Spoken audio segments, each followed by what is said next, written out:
अस्सलामुअलैकुम नाज़रीन, आप देख रहे हैं program the review Kamran Yusuf और शहबाज राना के साथ। द रिव्यू में हम पाकिस्तान की मईशत, खारजा अमूर और नेशनल सिक्योरिटी से जुड़े मामलात पर बात करते हैं।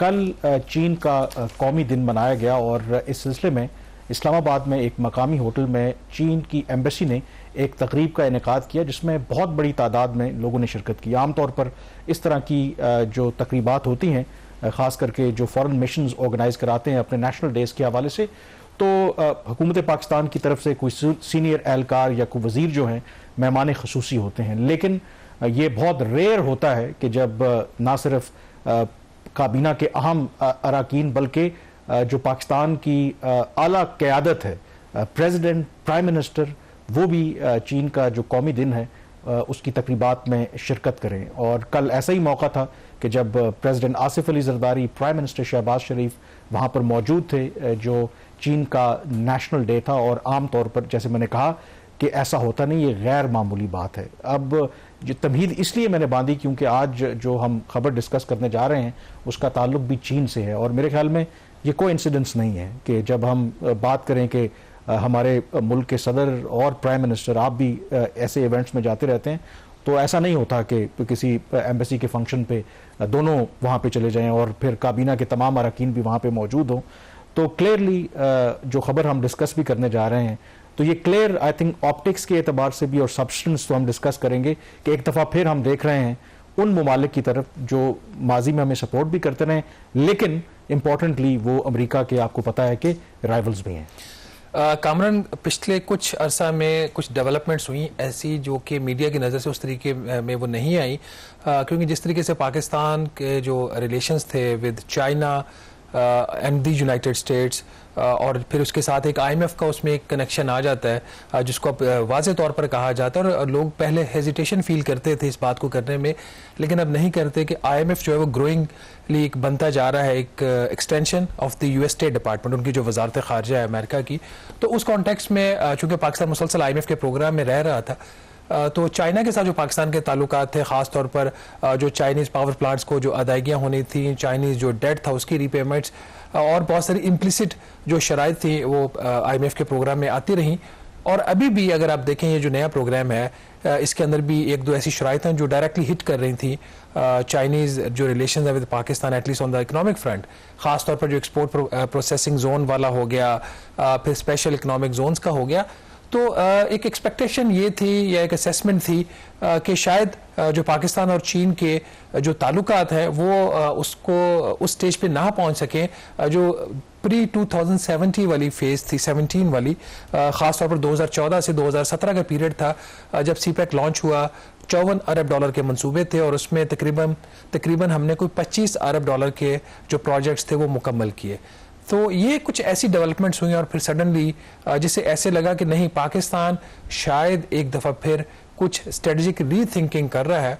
और उसका जब आप चीज़ों को जब देखते हैं, अभी जो हम इंफॉर्मेशन शेयर करने जा रहे हैं, और कुछ चीज़ें ऑलरेडी हम रिपोर्ट कर चुके हैं एक्सप्रेस ट्रिब्यून में, लेकिन हमने कंप्लीट इन्फॉर्मेशन नहीं दी, हम कुछ प्रोग्राम में भी चीज़ें मज़ीद डिस्कस करेंगे। और फिर उसके साथ ही रशियन डिप्टी प्राइम मिनिस्टर जो पाकिस्तान आए, तो ऐसा लग रहा है कि पाकिस्तान एक दफ़ा फिर एक क्रॉस रोड के ऊपर जाके खड़ा हो गया है, जहाँ पे एक तरफ उसकी जो इमीडिएट इकोनॉमिक उसकी रिक्वायरमेंट्स हैं वो IMF से पूरी हो रही हैं, और दूसरी तरफ जो लॉन्ग टर्म डेवलपमेंट है, जो स्ट्रेटेजिक रिलेशनशिप है, उसमें जो चीन का किरदार है वो एक दफ़ा फिर जो है वो अहम होते जा रहा है। आपने IMF की बात की है और आपने कहा है कि लग ये रहा है कि जो स्टेट डिपार्टमेंट की, जो व्हाइट हाउस की एक्सटेंशन है उनकी पॉलिसीज़ की, तो कल जो ये तकरीब हुई तो उसमें सदर आसिफ अली जरदारी ने IMF का भी जो प्रोग्राम होने वाला है उसमें भी क्रेडिट जो है वो चीन को दिया कि चीन की वजह से, ऑब्वियसली वो जिक्र कर रहे हैं जो रोल ओवर्स और बाकी जो चीज़ें, तो इस हद तक पब्लिकली भी। और उसमें इंपॉर्टेंट बात थी कि वहाँ पर आपको पता है कि तमाम जो मगरबी ममालिक के एम्बेसडर्स थे मौजूद थे, ब्रिटिश हाई कमिश्नर मौजूद थी, इवन जो अमेरिका के सफ़ीर हैं वो भी वहाँ पर मौजूद थे। तो ये बड़ी एक मीनिंगफुल बात थी। और प्राइम मिनिस्टर शहबाज शरीफ ने दो बड़े स्ट्रॉन्ग वर्ड यूज़ किए, अदरवाइज भी करते हैं, लेकिन उनकी प्रेजेंस में, कि पाकिस्तान और चीन का जो ताल्लुक है वो अनब्रेकेबल है और अनशेकेबल है। बिल्कुल। अब अगर हम CPEC की जो फेज़ 1 है उसको अगर हम कंक्लूड करें तो इस चीज़ पे कंक्लूड होती है कि पाकिस्तान ने जो मुआहदे किए चाइना के साथ, उनको लेटर स्पिरिट में उस पर अमल दरामद नहीं किया। हमने $25 अरब के मंसूबे तो कर लिए, लेकिन उसकी जो दूसरी रिक्वायरमेंट्स थी वो पूरी नहीं की। उसके साथ ही दूसरा जो सबसे बड़ा चाइनीज़ कंसर्न सामने आया वो था सिक्योरिटी का। तो अब आज हम जो इन्फॉर्मेशन शेयर करने जा रहे हैं, कुछ ऐसी इन्फॉर्मेशन है जो चाइना ने पाकिस्तान के साथ शेयर की है। चाइनीज इस चीज़ पे तैयार हो गए हैं कि वो पाकिस्तान के साथ जो इकोनॉमिक रिलेशन उसकी सेकंड फेज को वो इम्प्लीमेंट करना चाहते हैं। पहले जब इस किस्म की स्टेटमेंट्स आती थी कि सीपेक फेज 2 होगा, तो हम उसको एक बड़ी सस्पिशन के साथ उस स्टेटमेंट को देखते थे कि ये फेज 2 कैसे होगा, क्योंकि फेज 1 की जो डेट की रिस्ट्रक्चरिंग है वो पाकिस्तान उसके ऊपर काम कर रहा है, और इस वक्त भी एक चाइनीज डेलीगेशन पाकिस्तान आया हुआ है डेट रिस्ट्रक्चरिंग के हवाले से, जो एनर्जी सेक्टर का डेट है। तो ऐसी सारी सूरत हाल में फेज 2 का होना, लेकिन जब हमने जराए से बात की तो कुछ ऐसी चीजें सामने आई तो जिससे लगा कि चाइनीज अगर फेज 2 की तरफ जाएंगे तो नाजरीन वो इस दफा उनका जो तरीक़ेकार होगा वो बहुत ही मुख्तलिफ होगा, और इस तरीके से वो इस दफ़ा काम करना चाहेंगे कि उनके जो शहरियों की उनकी जो लाइफ है उसकी प्रोटेक्शन पाकिस्तान प्रोवाइड करे। तो national development and reform commission ने, जो NDRC है, जो काउंटर पार्ट है पाकिस्तान की प्लानिंग कमीशन का, और जो चाइना के बिहाफ पे पाकिस्तान के साथ बात करता है, नेगोशिएट करता है सीपेक के, उसकी तरफ से पाकिस्तान को एक 5 साला मंसूबा जो है वो शेयर किया गया है, और इस मंसूबे में हर तरह की चीज़ नज़र आती है। जो टॉप मोस्ट है इसके अंदर एक चीज़ जो सबसे अहम है चाइनीज़ अथॉरिटीज़ के लिए, वो इसके शहरियों का तहफ़्फ़ुज़ है, और इस सिलसिले में 4 उन्होंने मेजर प्रपोजल्स दिए हैं पाकिस्तान को। ये अभी तक नाज़रीन ये प्रपोजल जो है वो एक एक्सेप्ट नहीं किया पाकिस्तान ने। पाकिस्तान तमाम जितनी भी रिकमेंडेशन और प्रपोजल्स चाइना की तरफ से आए उसके ऊपर अभी गौर कर रहा है। इसमें सबसे बड़ी जो चीज़ है, चाइना ने कहा कि वो पाकिस्तान के साथ निगोशिएट करेगा और एक एग्रीमेंट साइन करना चाहेगा एंटी टेररिज्म कोऑपरेशन के ऊपर। ये एक बहुत ही अहम जो चीज़ है, ये पहले भी इसके ऊपर बात हो चुकी है, लेकिन इसको अब फेज 2 का हिस्सा बनाया है चाइना ने। एंड मोर इंपॉर्टेंटली चीन की तरफ से ये तजवीज़ आई है कि पाकिस्तान और चीन मिलकर एक ज्वाइंट सिक्योरिटी कंपनी बनाएंगे चाइनीज शहरियों की तहफ़्फ़ुज़ के लिए। ये बहुत अहम डेवलपमेंट है। पहले चाइनीज की तरफ से एक स्टेज पे ये डिमांड आई थी कि जो चाइनीज नेशनल है उनकी जो प्रोटेक्शन है वो चाइनीज लोग करेंगे। अब वो कह रहे हैं कि एक मुश्तरका कंपनी बनेगी, ये कंपनी जो होएगी ये सिक्योरिटी प्रोवाइड करेगी चाइनीज नेशनल जो मुख्तलिफ सीपेक प्रोजेक्ट्स के ऊपर पाकिस्तान में काम करेंगे। और तीसरी चीज से रिलेटेड है कि जो मोबाइल स्कैनिंग व्हीकल्स होंगी, उनके जो डिवाइसेस की मैन्युफैक्चरिंग होगी वो भी पाकिस्तान में होगी। और लास्ट सिक्योरिटी से रिलेटेड जो चीज है कि बैलिस्टिक मिसाइल जो है उनके हवाले से एक प्रोजेक्ट है, गाड़ियों को प्रोटेक्ट करने के लिए किसी किस्म का भी जो अटैक होता है गाड़ियों के ऊपर, उनके जो डिवाइसेस और जो उसमें आलात का इस्तेमाल होगा उसकी मैन्युफैक्चरिंग भी पाकिस्तान में होगी। तो ये कामरान अगर इस डेवलपमेंट को देखा जाए तो इससे ये एक चीज तो बड़ी वाज़ेह हो जाती है कि चाइनीज जो स्टेज के ऊपर वो किसी भी तरीके से अपनी सिक्योरिटी के ऊपर कंप्रोमाइज करने को तैयार नहीं है। और ये जो 2 अहम इसके अंदर चीजें, एक तो एंटी टेररिज्म कोऑपरेशन एग्रीमेंट, वो शायद पाकिस्तान को उसमें इतना प्रॉब्लम ना हो, बट मोर इंपॉर्टेंटली जो ज्वाइंट सिक्योरिटी कंपनी की उनकी तरफ से जो डिमांड आई है, जो प्रपोजल आया है, तो आपके ख्याल में ये जो चीज़ है ये कैसे इसको पाकिस्तानी सिक्योरिटी एजेंसीज कैसे देखेंगी, पाकिस्तान की सिक्योरिटी एस्टेब्लिशमेंट इसको कैसे देखेगी? देखें, इसमें जो सबसे अहम सवाल है, आई थिंक कि वो कोई भी मुल्क हो, इवन कल भी दफ्तर खारजा से ये सवाल हुआ कि एक तो पाकिस्तान की पॉलिसी है कि जो फॉरेन बूट्स हैं, इररिस्पेक्टिव कि वो चीन है, अमेरिका है या कोई और मुल्क है, उसके हवाले से तो हमारी पॉलिसी है कि हम अलाउ नहीं करते। लेकिन गिवन कि आपका जो अब एक झुकाव जो आया और ओवरऑल जो आप खुद भी कह रहे हैं कि एक स्ट्रेटेजिक री थिंकिंग है, मसलन आपने जिक्र किया कि इस week Russian deputy prime minister आए, फिर जो कल की तकरीब का भी और ये जो नए प्रपोजल सामने आए हैं, और फिर अगले महीने रशियन और चाइनीज प्राइम मिनिस्टर भी पाकिस्तान आ रहे हैं। SCO का इजलास है लेकिन साइड लाइन्स के ऊपर मीटिंग्स भी होंगी। On the other hand America की प्रायोरिटीज देखें कि उनके एक लोअर रैंक के ऑफिशियल जो हैं वो इसी हफ्ते पाकिस्तान आए थे, तो उससे भी आप अंदाजा रखें कि अमेरिका पाकिस्तान को कहाँ रखता है और ये ममालिक कहाँ देख रहे हैं। फिर आपने बैलिस्टिक मिसाइल्स की बात की कि स्पेसिफिकली अगर आप देखें रिसेंटली जो अमेरिका है वो टारगेट कर रहा है पाकिस्तान, और जो चीन की कोऑपरेशन है जो पाकिस्तान का मिसाइल प्रोग्राम है। तो इस तनाजुर में आई थिंक अगर पाकिस्तान लार्जर वो देखेगा तो मे बी पब्लिकली तो वो कोई ऐसा काम नहीं करेंगे, लेकिन शायद जो आपने बात की, मेरी भी जो कुछ चाइनीज डिप्लोमेट से बात हुई तो उन्होंने कहा कि जो सिक्योरिटी है दैट इज पैरामाउंट, जो चाइनीज नेशनल्स हैं उसके ऊपर तो कॉम्प्रोमाइज नहीं किया जा सकता। या तो पाकिस्तान को कोई ऐसा फुल प्रूफ निज़ाम या ऐसा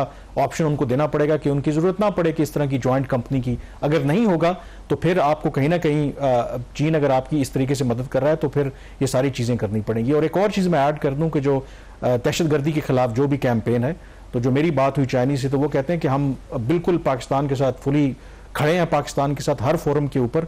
और इम्पोर्टेंटली वो ना सिर्फ एक तो होता है ना कि इस तरह की हार्डकोर जो ऑपरेशनल डिटेल्स हैं, बल्कि लोगों के दिल जीतने के लिए भी, ये भी मुझे पता चला है कि कई जो बलूचिस्तान के अंदर जो डिस्ग्रंटल्ड एलिमेंट्स हैं, जो रिलीजियस एलिमेंट्स हैं, उनके साथ भी मुझे पता चला है कि चाइनीज एंगेज कर रहे हैं। कुछ लोगों को वो चीन जो है वो एक्सचेंज प्रोग्राम पे भी लेके जाना चाहते हैं, उनको कन्विंस करना चाहते हैं, इसके हवाले से भी बात हो रही है। फिर कुछ जो दहशतगर्द तंजीमें हैं, मसलन मजीद ब्रिगेड है, उनको जो यूएन सिक्योरिटी काउंसिल की एक सैंक्शंस कमेटी है उसमें भी उनको लिस्ट करवाने की वो कोशिश कर रहे हैं, दो कि भारत और कुछ और ममालिक हैं वो अभी रुकावट बने हुए हैं। तो मल्टीपल फ्रंट्स के ऊपर चीन जो है वो पाकिस्तान की मदद कर रहा है, बट की उसमें यही है कि वो चाहते हैं कि फिर उसका आउटकम ये हो कि हमारे जो कम से कम जो शहरी हैं वो प्रोटेक्टेड हैं। कामरान, एक बात तो बड़ी क्लियर है कि जो भी सिक्योरिटी पाकिस्तान ने प्रोवाइड की चाइनीज को, उसके ऊपर चाइनीज मुतमिन नहीं है, तो इसलिए वो ज्वाइंट कोऑपरेशन की बात कर रहे हैं, ज्वाइंट कंपनी की बात कर रहे हैं, number one. Number two, people to people exchange, इसकी तरफ अभी आपने इशारा किया, ये पार्ट है उनके 5 साल मंसूबे का। ना सिर्फ ये, उन्होंने बहुत सारे इकोनॉमिक एंड सोशल सेक्टर में स्मॉल जो प्रोजेक्ट्स हैं, बहुत मेगा प्रोजेक्ट्स की वो बात नहीं करे, छोटे छोटे मंसूबे जिससे लोगों की जिंदगी के ऊपर डायरेक्ट पॉजिटिव इंपैक्ट आए, वो मंसूबे उन्होंने प्रपोज किए कि ये पाकिस्तान इंप्लीमेंट करे, हम इसको फाइनेंस करेंगे। ये ज्यादातर जो मंसूबे होंगे ये इसके लिए ग्रांट्स आएंगी, चाइनीज इसके लिए लोन नहीं देंगे, लेकिन ये बहुत छोटे मंसूबे होंगे, जैसे किसी जगह पे अस्पताल बना दिया, कुछ और इस किस्म का सोशल वेलफेयर का काम कर दिया। बट एक जो चीज हम IMF के प्रोग्राम की जब बात करते हैं, जैसे हमने पिछले प्रोग्राम में जिक्र किया था कि IMF की तरफ से ये शर्त आई है कि पाकिस्तान कोई नया एक्सपोर्ट प्रोसेसिंग जोन नहीं बनाएगा, कोई नया स्पेशल इकोनॉमिक जोन नहीं बनाएगा। तो अगर हम इनका जो चाइनीज 5 साल मंसूबा है पाकिस्तान के लिए, जो फेज 2 है ऑफ द CPEC है, उसमें बहुत सारे हमें SEZs नजर आते हैं। अगर मैं 4-5 जो बड़े जो इसमें प्रोजेक्ट्स हैं उनका जिक्र कर दूं, ऑल्दो ये फेज 1 में का हिस्सा थे, हम इंप्लीमेंट नहीं कर सके, तो इन अ वे ये ऑलरेडी अंडर कंसिडरेशन थे, तो शायद ये उसमें उस कैटेगरी में नई जो एक SEZ है। बट इनके लिए जो इंसेंटिव्स होंगे अगर ऑलरेडी अप्रूव्ड हैं तो वो 2035 में खत्म हो जाएंगे। IMF का उसके जो उसका प्रोग्राम, उसकी एक शर्त है, उसमें कामरान एक दाबेजी स्पेशल इकोनॉमिक जोन है, ये सिंध में है, उसको भी उन्होंने फेज 2 में शामिल कर लिया। फिर रशिया के अभी चल रहा है, फेज 1 के तहत था, उसके ऊपर इंप्लीमेंटेशन हो रही है। उसका जो एक पाक का प्रोजेक्ट है, फिर स्पेशल इंटीग्रेटेड इकोनॉमिक जोन की बात करिए, इससे रिलेटेड कुछ और डेवलपमेंट्स हैं, ये भी फेज 2 में उन्होंने शामिल किया है। और साथ ही उमारा के अंदर एक शिप रिपेयर का प्रोजेक्ट है, उसके लिए एक स्पेशल इकोनॉमिक जोन की वो बात कर रहे हैं। देन इसी से रिलेटेड एक और जो चीज हमने लास्ट टाइम जिक्र किया था कि एक जो सियादिक कॉपर माइंस है, उसके लिए एक्सपोर्ट प्रोसेसिंग जोन बनाने की एक समरी मूव हुई थी, वो ICC से पिछले हफ्ते विड्रॉ हो गई थी, क्योंकि उसके ऊपर IMF की आपको पता है वो शर्त हिट करती थी। तो सियादिक प्रोजेक्ट जो है उसके लिए जो SEZ है वो भी चाइनीज ने प्रपोज किया कि ये फेज 2 में हम करना चाहते हैं। तो यहाँ पे थोड़ा सा इनका कॉन्फ्लिक्ट आ जाता है। फिर इसके साथ ही गवादर पोर्ट जो है, इसके वाले से भी आप भी बात करना चाहेंगे, गवादर पोर्ट की डेवलपमेंट के ऊपर, गवादर फ्री जोन की डेवलपमेंट के ऊपर, और उससे रिलेटेड जो सर्विसेज होती हैं, लाइट फैसिलिटीज होती हैं, उसका मंसूबा ये भी फेज 2 में शामिल किया उन्होंने। इसका मतलब है security, special economic zones and Gwadar, ये 3 चीजें बनेंगी जो इसकी CPEC की फेज 2 उसका जो पिविटल, उसका जो इसमें जो रोल होगा।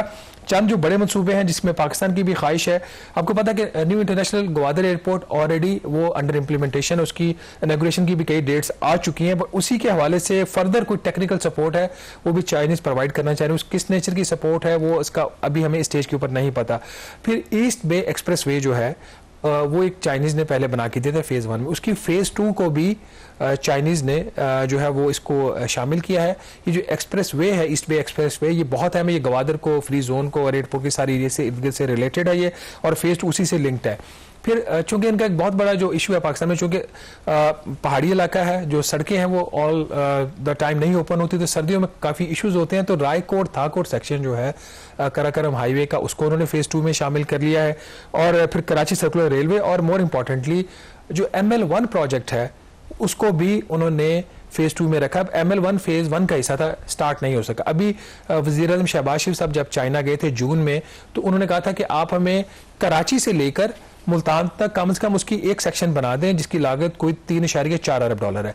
बट वो चाइनीज नहीं माने, उन्होंने फेज 2 में इसको रखा है और फेजेस में रखा है। और बट उसमें अभी वो फॉर द टाइम बीइंग वो सिर्फ इसको फंड करना चाह रहे हैं। जो कराची हैदराबाद सेक्शन है सिर्फ $1.1 बिलियन, इसमें और भी चीजें हैं। क्रक्स ऑफ द स्टोरी ये है कि जो CPEC जो बहुत से शकुक व शुबात थे, फॉर वैरायटी ऑफ रीजंस कि शायद आगे ना बढ़ सके, at least from the Chinese perspective वो फुल विगर के साथ इसको दोबारा आगे चलाना चाहते हैं। 2 चीज़ें इंपॉर्टेंट हैं। गवादर का इन्होंने जिक्र किया, ऑब्वियसली गवादर के बारे में हम बहुत ज़्यादा बात करते हैं। तो कल जो चीन की वो तकरीब थी कौमी दिन की, तो वहाँ पर कुछ अहम जो चीन के ओहदेदार थे, खास करके जो सीनियर एग्जीक्यूटिव थे इस वक्त गवादर पोर्ट के, जो ऑपरेशंस को देख रहे हैं, तो दो चीज़ें मैंने उनसे पूछी।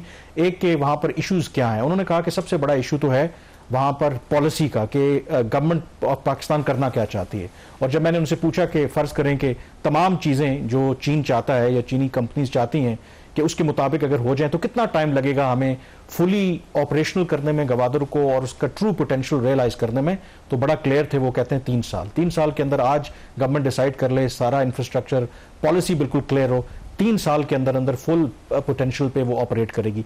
दूसरा, कल हमने देखा कि अमेरिकी मीडिया, बल्कि इसी हफ्ते एक वहां से खबर आई, जब भी पाक चीन कोऑपरेशन बढ़ता है तो वहां पर उन्होंने ये खबर दी कि पाकिस्तान ने पिछले साल चीन के साथ एक खुफिया मुआहदा किया या उनके साथ वादा किया है कि वो गवादर में उनको अपना एक नेवल बेस बनाने देंगे। अब ये माजी में भी इस तरह की खबरें चलती रही, खास करके मगरबी मीडिया, मगरबी ऑफिशियल्स इसकी बात करते रहे हैं। इसके हवाले से दफ्तर खारजा ने कहा कि ये टोटली बिल्कुल एक फॉल्स रिपोर्ट है, मन गढ़ंत है, इसमें कोई सच्चाई नहीं है।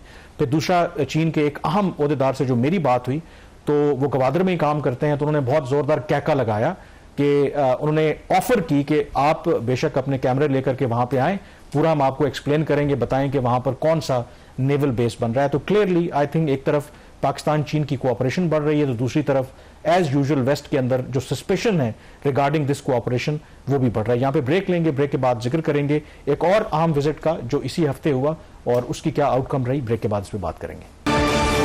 ब्रेक के बाद एक दफा फिर आपको खुशामदीद कहते हैं। इस हफ्ते एक और अहम दौरा हुआ और वो था रूस के डिप्टी प्राइम मिनिस्टर ने पाकिस्तान का दौरा किया। और ये दौरा क्यों इंपॉर्टेंट है, क्योंकि आपको पता है कि रूस के इस वक्त मगरब के साथ, अमेरिका के साथ ताल्लुकात की क्या नौयत है, और जहां पाकिस्तान और चीन के ताल्लुकात बढ़ रहे हैं, डीपन हो रहे हैं, तो रशिया के डिप्टी प्राइम मिनिस्टर का जो विजिट है, ऑब्वियसली जो वेस्टर्न कैपिटल्स हैं उसका बड़ा क्लोजली फॉलो कर रहे हैं। तो इस विजिट की आउटकम क्या है? एक तो शहबाज इंपॉर्टेंटली जो एज यूजुअल जिस तरह हम चीन की तो बात कर रहे थे, इसमें भी रशियन डिप्टी प्राइम मिनिस्टर को फुल ऑडियंस दी गई। प्रेसिडेंट से मिले, प्राइम मिनिस्टर से मिले, फॉर्मल टॉक्स हुए उनके फॉरेन ऑफिस में डिप्टी प्राइम मिनिस्टर और फॉरेन मिनिस्टर इसाक डार से। फिर आर्मी चीफ से भी उनकी मुलाकात, आर्मी चीफ आजकल आर्मी चीफ से भी। तो इससे अंदाजा होता है कि अगेन वो जो हम स्ट्रेटेजिक री थिंकिंग की बात कर रहे हैं कि एक तरफ चीन हमारे लिए इंपॉर्टेंट है, एट द सेम टाइम रूस के साथ ताल्लुकात को भी हम बड़ी अहमियत देते हैं।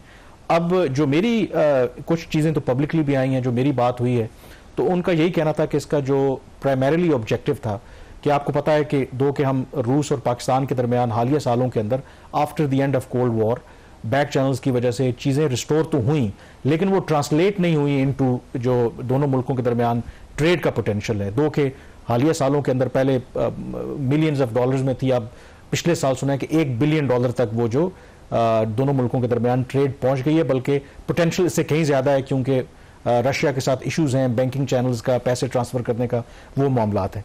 तो इसमें जो प्राइमरीली जो ऑब्जेक्टिव था, क्योंकि रूस के ऊपर जो इस वक्त पाबंदियां हैं मगरब की तरफ से, वो नई मार्केट्स एक्सप्लोर कर रहा है, वो पाकिस्तान उसमें से की मार्केट है। तो दो चीज़ें जो सामने आई हैं, एक तो खुद जो रशियन जो ऑफिशियल न्यूज़ एजेंसी है, उन्होंने जो रिपोर्ट किया कि ये रशिया के डिप्टी प्राइम मिनिस्टर जो आए थे, उनका एक यूरेशियन इकोनॉमिक ब्लॉक है जिसमें फॉर्मर सोवियत यूनियन स्टेट्स थी, जिसमें रशिया खुद शामिल है, बेलारूस है, कजाकिस्तान है, आर्मीनिया है और किर्गिस्तान है। इनकी लाइक यूरोपियन यूनियन एक उनका इकोनॉमिक ब्लॉक है। तो उन्होंने प्रेस कॉन्फ्रेंस में भी ये कहा कि वो पाकिस्तान को उन्होंने ऑफर किया कि इनके साथ आप एक फ्री ट्रेड एग्रीमेंट करें। दूसरा इसमें दिलचस्पी वो रखते हैं कि पाकिस्तान, आपको पता है कि पिछले साल एक मुआहदा भी किया था और पहली शिपमेंट भी आई थी पोर्ट कासिम जो गैस की है RLNG, उसके हवाले से भी बात हो रही है कि पाकिस्तान फर्दर वो परचेजेस करे और कुछ और भी एग्रीमेंट्स हुए हैं। तो अगेन जो इसकी इंपॉर्टेंस है, अगर आप बायलैटरल वो देखें तो यकीनी तौर पर पाकिस्तान जो अपने ऑप्शंस हैं वो इस वक्त डाइवर्सिफाई कर रहा है, इरिस्पेक्टिव के 25 को IMF का आपको पता है कि एग्जीक्यूटिव बोर्ड का इजलास होना है, बट ये जो मूव्स हैं just before this executive board meeting, यकीनी तौर पर कई आई ब्रोज जो है वो वेस्ट के अंदर रेज होंगी कि पाकिस्तान आखिर कर क्या रहा है। देखिए कामरान, ये जो मैंने ये खबर की थी कि जॉइंट सिक्योरिटी कंपनी की और second phase of the CPEC की, तो इसको वाशिंगटन में इस खबर को बड़ा सीरियसली पढ़ा गया है।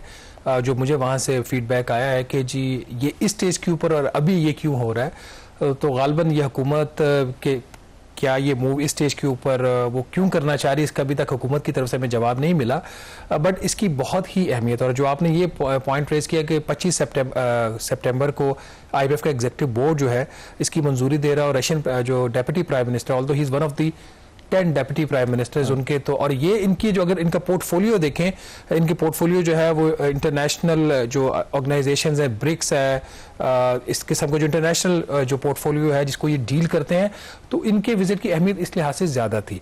बट इसमें कामरान हमारा एक प्रॉब्लम ये है कि अनलाइक इंडिया जिसकी हम हमेशा बात करते हैं, हम बैलेंसिंग एक्ट जो है वो नहीं कर पाते। चाइनीज अप्रोच टूवर्ड्स पाक US रिलेशन वो ये है कि पाकिस्तान के लिए ज़रूरी नहीं है कि वो चाइना को कॉम्प्रोमाइज़ करके अमेरिका के साथ ताल्लुकात रखे। अनलाइक जो कि वेस्ट में एक चीज़ अप्रोच है कि अगर ये चाइना के बहुत करीब चला गया पाकिस्तान, तो इन अ वे वो वेस्ट के जो रिलेशन है उसको कॉम्प्रोमाइज़ करे, उसके जो इंटरेस्ट हैं, मफादात हैं, उसको कॉम्प्रोमाइज़ करे। तो पाकिस्तान एक ऐसे क्रॉस रोड के ऊपर आके खड़ा हो गया है। अब अगर इधर से इस साइड से बेनिफिट लेने की कोशिश करता है चीन से, रूस से, तो मगरब का इनको खदशा है कि नाराज़ हो जाएगा। खासतौर पर ये जो गवादर से रिलेटेड खबरें जहाँ से भी आ रही हैं, मोर इम्पॉर्टेंटली अगर आप इसका देखें, जो इंडिया का है, जब यूक्रेन वॉर हुई है और वेस्ट ने सैंक्शंस लगाई हैं, उसकी प्राइस कैप लगा दी है रशियन ऑयल के ऊपर, मैनी फोल्ड्स उनके तेल की जो दरामद है इंडिया की फ्रॉम रूस वो बढ़ गई है। सिर्फ उन्होंने पिछले साल, मैं इंडियन प्रेस को पढ़ रहा था, जो उन्होंने रशिया से तेल दरामद किया, $8 अरब की उनको कम से कम सेविंग हुई है। और पाकिस्तान IMF का प्रोग्राम का साइज है $7 अरब over period of almost 37 months या 3 ईयर्स। उसके अंदर वैसे एक और व्यू ये भी था कि जो इंडिया ऑयल इंपोर्ट कर रहा था डिस्काउंटेड रेट के ऊपर, अभी भी कर रहा है, उसमें टेसिड जो अंडरस्टैंडिंग थी वो यूरोपियन और मगरबी ममालिक भी शामिल थी, क्योंकि उनका यह था कि अगर जो इंटरनेशनल मार्केट के अंदर, ऑब्वियसली इंडिया एक बड़ी इकोनॉमी है, तो रशिया से वो जो तेल खरीदेंगे तो कम से कम जो यूरोपियन जो मार्केट्स हैं वो अगर रशिया से तेल गैस वगैरह नहीं खरीद रहे तो कम से कम वहाँ पर जो प्राइसेस हैं वो स्टेबल रहें। और अगर इंडिया भी ना खरीदता तो उसमें कहीं ना कहीं ये पॉलिटिक्स भी थी। बट ऑफ कोर्स इंडिया एक स्ट्रेटेजिक इकोनॉमी मेंटेन करता है, क्योंकि उनको IMF की जरूरत नहीं है, वो किसी से कर्जे नहीं लेते। अब इसके अंदर भी अगर आप देखें ना, जो प्रेस कॉन्फ्रेंस थी इसहाक डार की और रशियन डेप्टी प्राइम मिनिस्टर की, जो RLNG की बात हुई, तो उसमें उन्होंने जिक्र किया स्टेट डिपार्टमेंट का कि पिछले साल अक्टूबर में जो हमारी डिस्कशन हुई थी, तो अमेरिका को एतराज नहीं है एज लॉन्ग एज जो उसकी प्राइस है वो डिटर्मिन करेगी, US जो ट्रेड ऑफिशियल्स हैं वो डिटर्मिन करेंगे, हाँ अगर आपको इतनी कीमत के ऊपर रशिया आपको RLNG देता है तो आप उनसे खरीद लें। $60 का कैप है ना पर बैरल, कहीं ना कहीं उससे बिलो खरीद लेते हैं तो ठीक है, उनके ऊपर भी डिपेंडेंट है। बाकी ये बात है कि बिल्कुल पाकिस्तान को जो अपने ताल्लुकात हैं, एक जो बैलेंसिंग एक्ट होता है जहां पर आपके मफादात का तहफ़्फ़ुज़ होता है, अगर आपके इंटरेस्ट इसमें है कि जी आपको अगर फ़र्ज़ करें RLNG अगर आपको सस्ते दामों मिलती है, अगर रशिया से मिलती है, तेल सस्ता मिलता है, जैसे आपके लोगों को, आपकी मईशत को फ़ायदा है, तो ज़रूर फ़ायदा उठाएं। सेम अगर आपको यूरोपियन यूनियन से या अमेरिका से कोई फ़ायदा होता है तो आप बिल्कुल लेना चाहिए, लेकिन किसी एक कैंप में नहीं जाना चाहिए। लेकिन वो उसी सूरत में हो सकता है इकोनॉमिक स्ट्रेंथ नहीं है ना हमारे, तो प्रॉब्लम है कि हमारे पास इकोनॉमिक स्ट्रेंथ इस वक्त बिल्कुल नहीं है, हम स्टैंड नहीं ले सकते। हालत इतनी हमारी बुरी हो चुकी है, जैसे भी हुकूमत जो भी दावे करे, हालत इस वक्त ये है कि $600 मिलियन का जो कर्जा है, इसके ऊपर हम कल के प्रोग्राम में मजीद इसके ऊपर भी बात करेंगे, कुछ और दो इससे रिलेटेड जो इश्यूज हैं। IMF ने हमें इस हद तक हमें फोर्स किया कि वो पाकिस्तान की तारीख का महंगा तरीन कर्जा हमें लिया, और एक स्टैंडर्ड चार्टर्ड एक जो बैंक है उसने उस चीज को पूरा एक्सप्लॉइट किया। तो हमारे लिए हम स्टैंडर्ड चार्टर्ड बैंक के आगे नहीं खड़े हो सके, IMF के आगे नहीं खड़े हो सके, हम कैसे स्टेट डिपार्टमेंट के आगे खड़े होंगे, ये एक चीज आई थिंक उसमें जो इंपॉर्टेंट फैक्टर है कि let's give them despite all these pressures, कि हम अगर चीन के साथ और रूस के साथ किसी भी तरह से एक कोशिश कर रहे हैं ताल्लुकात को बावजूद इन प्रेशर्स के, तो ये एक अच्छी बात है, पाकिस्तान के मफाद में भी है। दूसरा, ब्रेक पे जाने से पहले एक और आप कह सकते हैं कि डिप्लोमेटिक सक्सेस भी है कि रशिया ने सपोर्ट किया है पाकिस्तान के कैंडिडेचर को कि वो ब्रिक्स का मेंबर बने। ब्रिक्स एक ऐसी इमर्जिंग ऑर्गेनाइजेशन है जिसमें दुनिया की अब जो बड़ी मईशत हैं, जिस तरह रशिया, चाइना, इंडिया उसमें शामिल है, मजीद 5 और मुल्क भी इस साल के शुरू में उसमें शामिल हुए थे। तो उसके लिए उन्होंने कहा है कि वो पाकिस्तान की जो मेंबरशिप है उसको सपोर्ट करेंगे। फैसले क्योंकि ब्रिक्स में कंसेंसस से लिए जाते हैं, तो एक इशू जरूर आएगा कि क्या भारत पाकिस्तान की मेंबरशिप को सपोर्ट करेगा। प्रेजेंट सिचुएशन में देखें तो it is highly unlikely, but at least 2 major countries Russia and China are supporting Pakistan membership in BRICS. यहाँ पे ब्रेक लेंगे, ब्रेक के बाद इन दोनों इश्यूज के ऊपर एक्सपर्ट का जो व्यू है वो लेंगे। सो स्टे विद अस।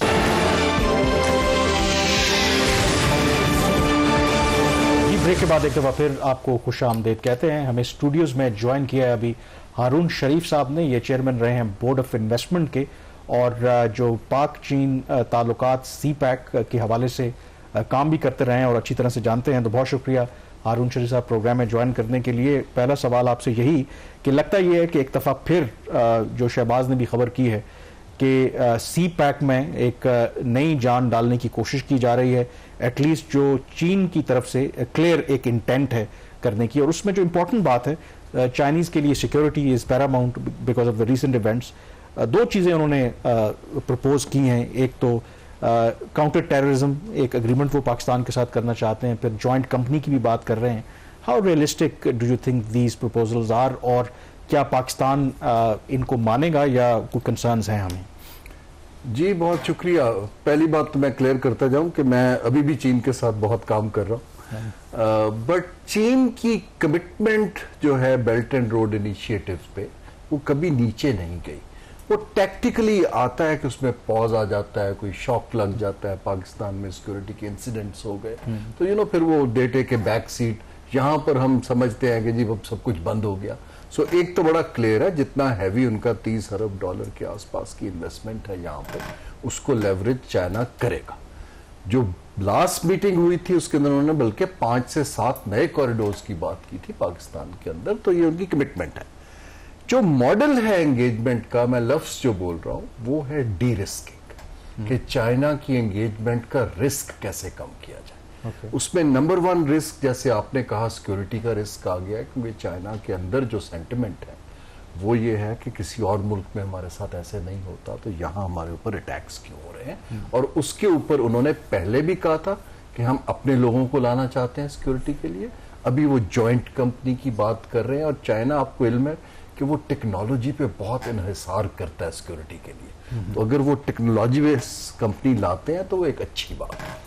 दूसरा रिस्क का फैक्टर जो बहुत हाई है वो हमारी कैपेबिलिटी, और उससे ज्यादा मैं ऑनेस्टली कहूं कि मीडिया के ऊपर और सोशल मीडिया पे हमारे जिम्मेदारानों की कुछ लूज टॉक। उसको बायलैटरल पार्टनर पसंद नहीं करता है, चाहे वो डेट रोल ओवर की हो, चाहे IPPs की हो। वो नहीं चाहते कि इसको मीडिया के अंदर उछाला जाए, और वो हमें पाकिस्तान को उसको कॉग्निसेंस लेनी चाहिए। इसमें मैं आपको बताता चलूं कि डी रिस्क में 3-4 उन्होंने स्टेप्स लिए as we go and discuss दो। अच्छा हारून साहब, इसकी टाइमिंग बड़ी अहम है। स्टेज के ऊपर हम एक्सपेक्ट नहीं कर रहे थे कि चाइनीज़ की तरफ से इतना बड़ा प्रपोजल आएगा। 5 साल का मनसूबा है, उसमें कुछ तकरीबन 70 उनके पॉइंट्स हैं जो उन्होंने हाईलाइट किए हैं। IMF के बोर्ड का अप्रूवल 25 सितंबर को हो रहा है। तो एक तो ये टाइमिंग का फैक्टर ये कितना अहम है, और क्या वाकई हम ये इसको आगे ले जा सकते हैं। सेकेंडली, जो आप बात कर रहे थे, उन्होंने पहले भी कहा कि जी हम पाकिस्तान में अपने लोगों को सिक्योरिटी प्रोवाइड करना चाह रहे हैं। तो पाकिस्तान की इसके ऊपर एक स्टेटेड पोजीशन है, चाहे US मिलिट्री बूट्स हों या चाइनीज़ मिलिट्री बूट्स हों, वो अपनी लैंड के ऊपर अलाउ नहीं करते। तो डू यू थिंक ये जॉइंट सिक्योरिटी जो वेंचर है इनका, ये गो थ्रू हो सकता है? पाकिस्तान को इसके ऊपर कोई इतराज़ नहीं होना चाहिए? जी मेरा ख्याल है कि इसका जो मॉडल ये होगा कि एक तो जहां जहां चाइनीज कंपनीज के ऑफिसेज हैं वो तो अपनी सिक्योरिटी रख सकते हैं, और इसकी पार्टनरशिप मेरा ख्याल है ज़्यादा सिविलियन सिक्योरिटी फोर्सेस के साथ होगी, ना कि मिलिट्री के साथ। ऑल्दो 2 यूनिट्स उनके साथ CPEC में काम करते हैं, लेकिन वो इंफ्रास्ट्रक्चर है।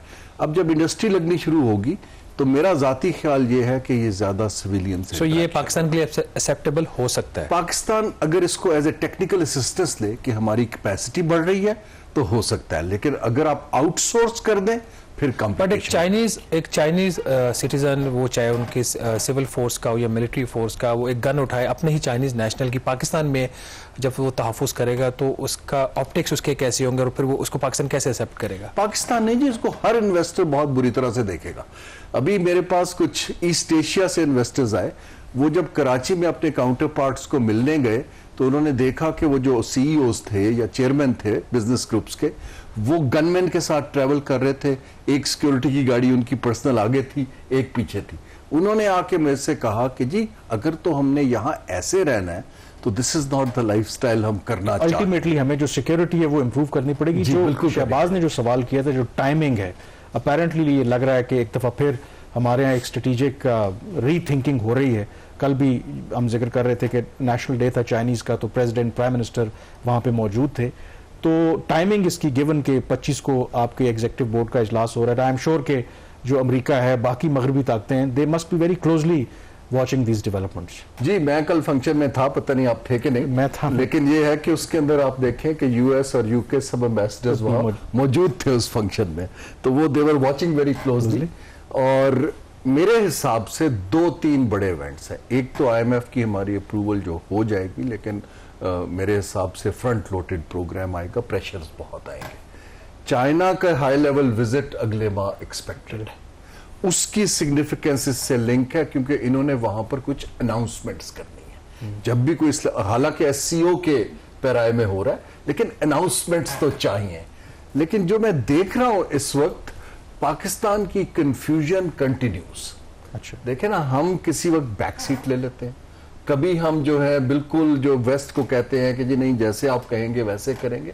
आई थिंक थोड़ी सी हमें इसके अंदर एक तो क्लैरिटी की जरूरत है, और चाइना के भी जो बहुत ज्यादा एम्बिशियस प्लान्स हैं उसको सीक्वेंस करने की जरूरत है। चाइनीज एम्बिशियस, हारून साहब, चाइनीज एम्बिशियस है ज्यादा, ये पाकिस्तान नहीं, क्योंकि हम फेज 2 की और डीपनिंग की बात कर रहे हैं। चाइना ने तो, अगर आप उनके प्रोजेक्ट्स की लिस्ट देखें, उसमें तो ज्यादातर वही हैं जो लेफ्ट ओवर्स हैं, और उसके साथ फिर सिक्योरिटी का तड़का कुछ लगाया उन्होंने, जो उनके लिए बहुत है, मगर साथ ही छोटे छोटे ग्रांट्स वाले प्रोजेक्ट्स, ताकि लोगों में भी उनकी जो एक है रीच है वो बढ़े। बहरहाल हारून शरीफ साहब हमारे साथ ही हैं। नाज़रीन, यहाँ पे हम एक छोटी सी ब्रेक लेंगे, और ब्रेक के बाद जब वापस आएंगे तो इनसे पूछेंगे क्या पाकिस्तान की जो इकोनॉमिक कंडीशंस हैं उसमें कोई बड़ा मेगा प्रोजेक्ट हो भी सकता है, या ये मामला सिर्फ जो है वो सिक्योरिटी की इंप्रूवमेंट तक ही रहेगा। Stay with us. ब्रेक के बाद एक दफ़ा फिर आपको खुश आमदेद कहते हैं। हारून शरीफ साहब हमारे साथ मौजूद हैं, और हम सी पैक और पाक चाइना रिलेशनशिप के हवाले से बात कर रहे हैं। तो हारून साहब, इसमें जो ब्रेक से पहले हम जिक्र कर रहे थे कि आईएमएफ की अगर आप बात करें कि टफ प्रोग्राम होगा, फ्रंट लोडेड होगा, अब उसमें हमने देखा है कि अपेरेंटली जो आईएमएफ का ये प्रोग्राम है, जो पहले भी प्रोग्राम है, तो दे टारगेट चाइनीज इन्वेस्टमेंट या सी पैक वगैरह। अब इसके अंदर जो चीन और पाकिस्तान की कोशिश है कि एक्सपैंड किया जाए, फेज 2 आए, जिस तरह स्पेशल इकोनॉमिक जोन्स और स्पेशल एक्सपोर्ट प्रोसेसिंग जोन, उसके हवाले से जो आईएमएफ है वो कहता है जी कि आप कोई इस तरह के इनिशिएटिव्स ना लें। तो डू यू थिंक कि इन 3 सालों में अगर आईएमएफ का प्रोग्राम रहता है तो do we expect any major transformation? CPEC की अगर आप बात करें, मेगा प्रोजेक्ट्स लग सकते हैं? जी देखिए, पहली बात तो ये है कि आईएमएफ के जब भी प्रोग्राम आते हैं किसी भी मुल्क में, तो हम कोई ग्रोथ का रिवाइवल या ऐसी चीज नहीं देखते। इट्स अ स्टेबिलिटी प्रोग्राम, और ग्रोथ स्लो रहेगी। जब ग्रोथ स्लो रहेगी तो ये जो मेगा प्रोजेक्ट्स का हमारा एक ऑब्सेशन है, आई थिंक वो नहीं हो पाएंगे, क्योंकि और जहां स्टेट इन्वॉल्व है। मेरी प्रेडिक्शन ये है कि जो मेरी अब चाइनीज से बात होती है, शहबाज ने अभी जिक्र किया सोशल सेक्टर का, तो उनकी जो एक एड की एजेंसी है उसका नाम है CIDCA, so China international development cooperation agency. वो जो मेरे से बातचीत कर रहे हैं वो कह रहे हैं कि डू स्मॉल एंड स्मार्ट। तो वो चाहते हैं कि पाकिस्तान में काम हो, और ये काम प्राइवेट सेक्टर में हो सकता है। तो मेरा नहीं ख्याल कि स्टेट टू स्टेट कोई ML1 या समथिंग, जो बड़े projects immediately in a fund program, वो शुरू हो पाएंगे या बड़ी तेजी से आगे बढ़ेंगे। हम 26 को हमारा एक डेलीगेशन जा रहा है चाइना, उनकी जो ग्लोबल ट्रांसपोर्ट फोरम है, उसके अंदर पाकिस्तान की अब कोशिश है कि जो ज्वाइंट फाइनेंसिंग कमेटी ML1 की, एटलीस्ट वो जो फेज 1, जो उनकी फेज 1 है कराची हैदराबाद, हमारी वाली नहीं, कराची मुल्तान, उसके हवाले से कोई डेवलपमेंट हो जाए, कोई इंप्लीमेंटेशन एग्रीमेंट साइन हो जाए। बट इसके अंदर एक और भी जो लिंक है, जैसे चाइना के साथ पाकिस्तान के ताल्लुकात की बेहतरी आई थी तो वेस्ट का मीडिया और वेस्ट भी एक्टिव हो जाता है। एक जो खबर आई आपने भी पढ़ी होगी, नेवल बेस की जो गवादर में के चाइनीज वहां पर बनाना चाह रहे हैं, तो आपका चाइनीज के साथ इंटरेक्शन होता रहता है, इन्वेस्टर से भी मिलते हैं उनके।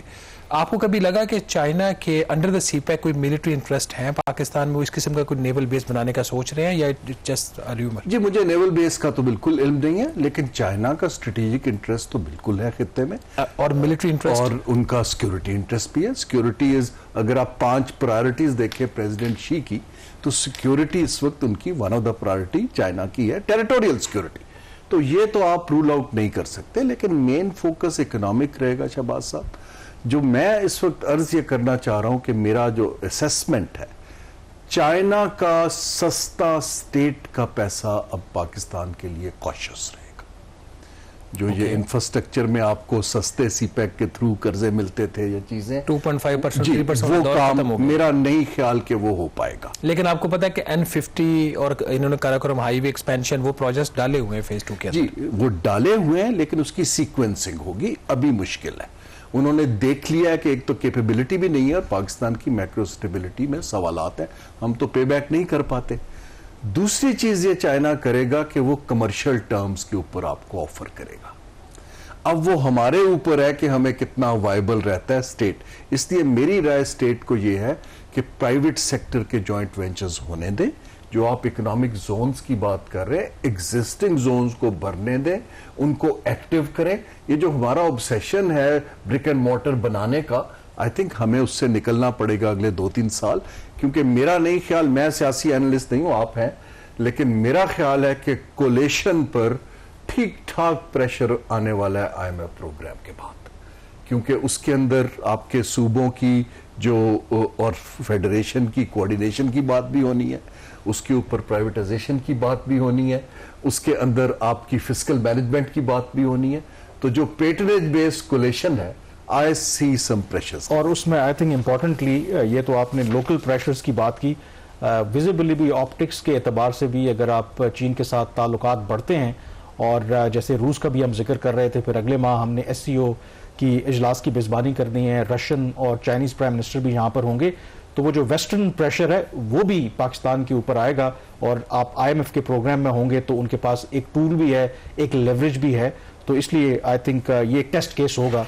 बिल्कुल ये ठीक कह रहे हैं जो कोalition गवर्नमेंट है, इंटरनली भी और एक्सटर्नली भी कैसे हम मैनेज करते हैं चीज़ों को। बहरहाल प्रोग्राम द रिव्यू से इतना ही। कामरान यूसुफ और शहबाज राना को इजाज़त दीजिए। अल्लाह हाफिज़।